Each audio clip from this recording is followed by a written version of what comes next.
अस्सलाम वालेकुम। फराद ख़ान पंजाब कॉलेज अब्दुल हकीम से आपसे मुखातिब है। आज हम सेकंड लेक्चर डिस्कस करेंगे जो कि आपकी बुक कम्प्लेक्स एनालिसिस, और आज हमारा टॉपिक होगा लिमिट्स के बारे में।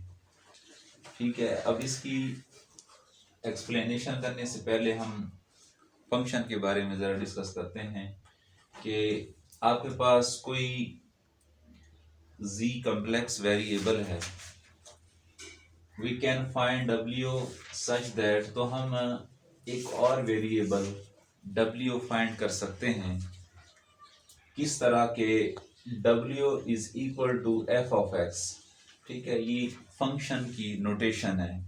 इसको हम क्या कह सकते हैं कि w is a function of f of x।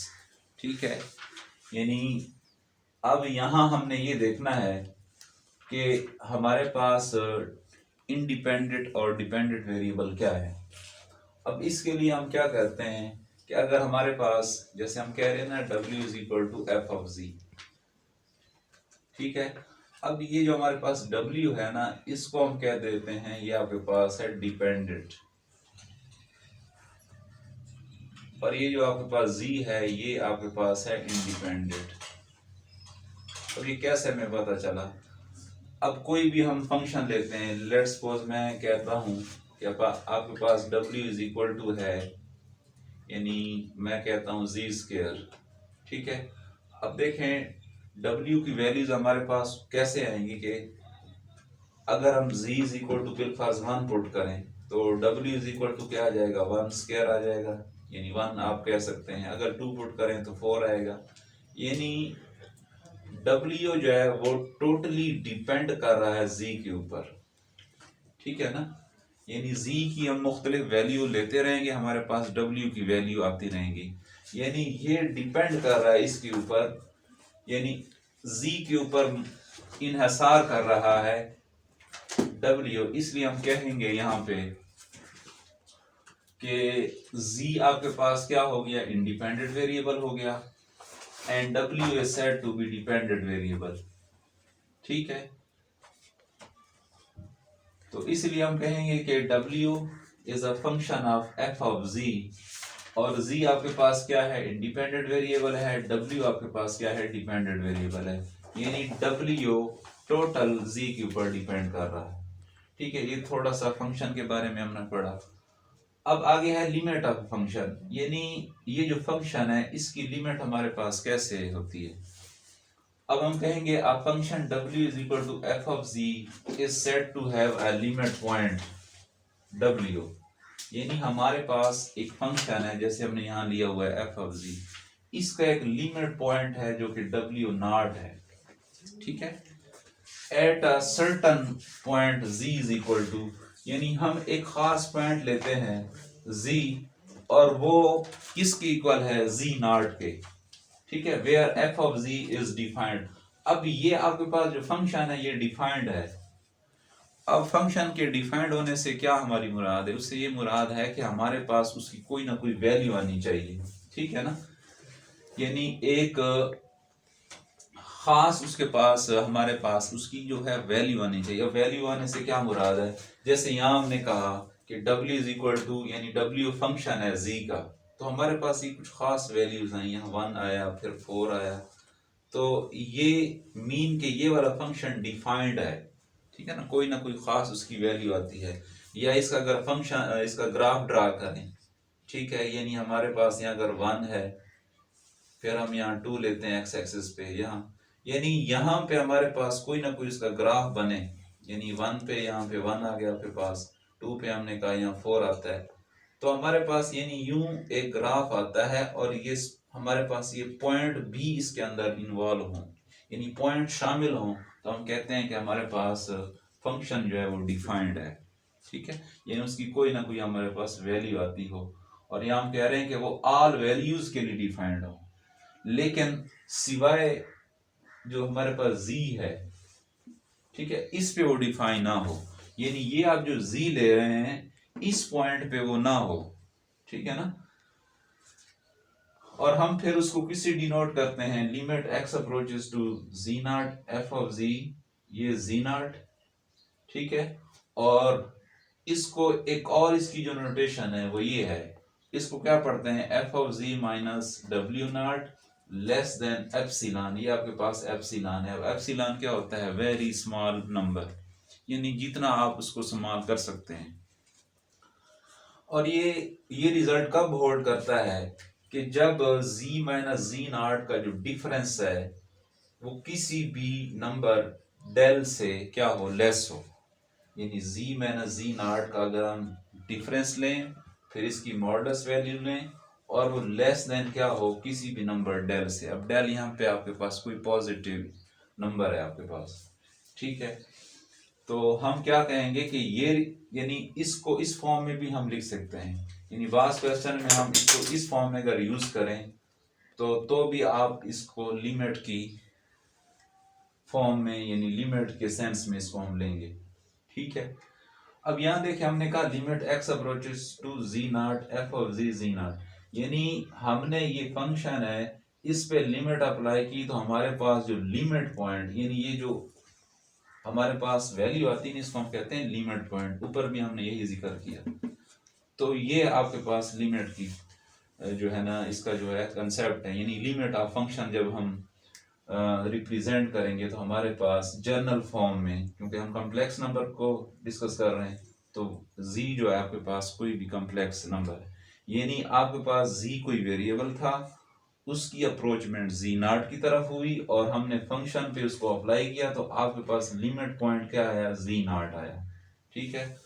अब इन्हीं की कुछ रिजल्ट हैं, उसको हम डिस्कस करते हैं। हम कहते हैं कि हमारे पास एफ ऑफ जी कोई फंक्शन है और जी नॉट, जी जो है आपके पास अप्रोच कर रहा है जी नॉट पे, ठीक है।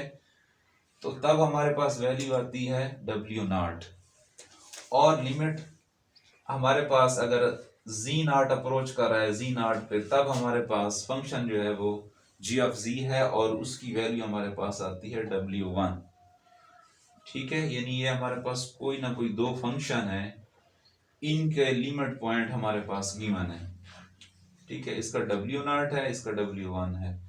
तो ये हमारे पास कुछ रिजल्ट हैं, उसी के अंदर हम इसको अगर यूज करें।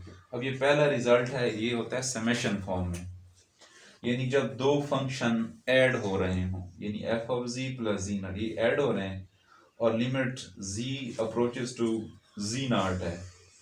अब हम क्या करेंगे, इस पे अलग लिमिट लगाएंगे, यानी इस फंक्शन पे प्लस लगा के फिर इस पे हम अलग लिमिट जो है वो अप्लाई करेंगे, यानी इस पे अलहदा और इस पे अलहदा। और इसी तरह अगर इसको हम सब्ट्रैक्शन फॉर्म में देखते हैं, यानी जब डिफरेंस हो दो फंक्शन का, यानी F of G minus F of G minus G of G, तो क्या करते हैं हम एफ ऑफ जी पे अलहदा लिमिट अप्लाई करते हैं और जी ऑफ जी पे अलहदा लिमिट अप्लाई करते हैं।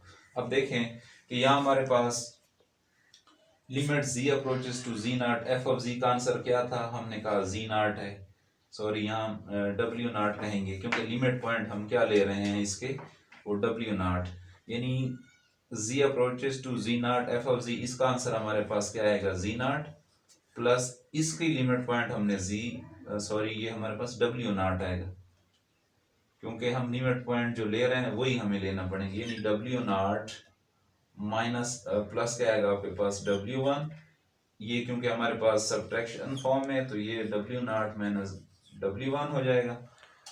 और अगर हमारे पास प्रोडक्ट फॉर्म में हो, limit z approaches to z not F of z minus g of z, अब हम जब इसको प्रोडक्ट फॉर्म में करते हैं तो भी हमारे पास लिमिट जो है वो अलग अलग इन पे अप्लाई होगी। अब इसका लिमिट पॉइंट क्या आएगा आपके पास, W नॉट डॉट W1, ठीक है। यानी आपके पास एडिशन फॉर्म में था, ये सब्ट्रैक्शन फॉर्म में है, ये मल्टीप्लिकेशन फॉर्म में है। और अगर जब हम लिमिट अप्लाई कर रहे हो, limit z approaches to z not F of z over g of z, यानी ये कोशेंट फॉर्म में है, यानी f ऑफ z जो है वो f ऑफ z जो है वो g ऑफ z पे डिवाइड हो रहा है। लिमिट z अप्रोचेस टू क्या है आपके पास, z नॉट। अब हम क्या करेंगे, इस पे अलग लिमिट अप्लाई करेंगे, इस पे अलग लिमिट अप्लाई करेंगे, और इनके हमारे पास जो लिमिट पॉइंट आएंगे, आप ऊपर से देखें जो आपने सपोज किए हैं। अब इसका लिमिट पॉइंट W नॉट और इसका लिमिट पॉइंट क्या आएगा आपके पास, W1 आएगा, ठीक है। यानी ये आपके पास कुछ रिजल्ट हैं जो कि लिमिट के हवाले से हैं। अब ये हमारे पास एक एग्जांपल है, ठीक है, z approaches to 2 iota f of z sorry हमारे पास। तो अब इसको हम सॉल्व करते हैं। अब इसका सलूशन हम देखते हैं कि कैसे इसको सॉल्व करते हैं। अब देखें लिमिट z अप्रोचेस टू आपके पास है 2 आयोटा f ऑफ z। अब f ऑफ z देखें आपके पास क्या है, अब यहाँ लिखें limit z approaches to 2 iota और ये आपके पास क्या है z स्क्वायर प्लस 4 और क्या है z माइनस 2 आयोटा, ठीक है।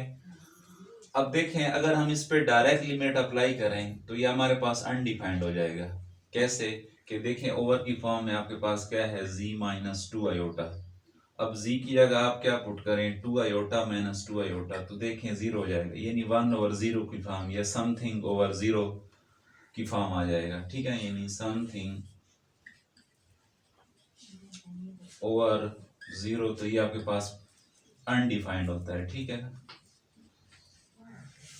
अब हम क्या करते हैं, ये जो आपके पास ऊपर वाली टर्म है इसकी फैक्टराइजेशन करते हैं। अब इसकी फैक्टराइजेशन यूं होगी z प्लस 2 आयोटा और क्या होगा z माइनस 2 आयोटा। अगर अब इन दोनों को मल्टीप्लाई करें तो हमारे पास ये ऊपर वाली टर्म बन जाएगी limit z approaches to 2 iota over क्या आपके पास z माइनस 2 आयोटा, ठीक है। अब ये टर्म इससे कैंसिल हो जाएगी। अब आगे क्या करेंगे हम, लिमिट z अप्रोचेस टू आपके पास है 2 आयोटा, क्या रहेगा आपके पास z प्लस 2 आयोटा रहेगा आपके पास। अब z अप्रोच कर रहा है 2 आयोटा, यानी जहां आपके पास z नजर आ रहा है आपको वहां आप पुट करें 2 आयोटा, यानी 2 आयोटा प्लस 2 आयोटा, तो ये आपके पास क्या आ जाएगा 4 आयोटा। यही इसका आंसर होगा।